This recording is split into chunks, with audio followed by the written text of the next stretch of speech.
Hey everyone, this is Canalius, and you're listening to the second part of my Flat Earth proof. So, the second part is basically a continuation of the first part, just a bit different. The perspective is going to be a bit different. Yeah, it's another example of what would prove this. So, the example basically is that if you have a beam, let me draw it on the board. A beam.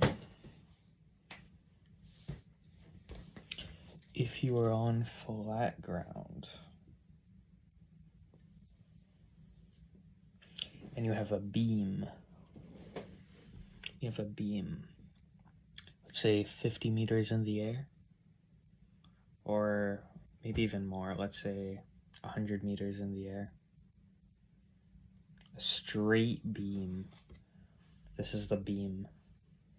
The second line right here is the beam. 100 meters in the air, and this is the ground, the grass. We call it the grass. 100. So if we extend this beam to, let's say, the entire country of the United States, the beam, the 100-meter beam,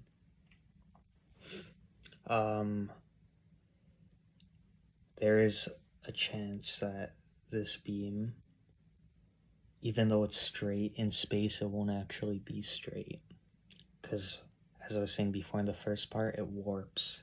The Earth warps together and it causes this illusion. So the straight line somehow becomes curved, and this is the mystery. And yeah, so if it's flat,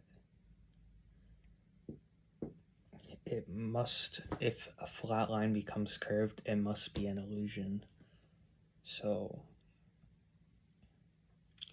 that's why that basically proves that it's an illusion object. Because something that shows you it's an illusion, even though it's straight, but comes out curved, is just delusion, is just showing you a delusion in front of you. And that's a second part. I hope you kind of understood the gist of what it means to have a straight beam and have the Earth, the supernatural complex object of the Earth, curve things like that.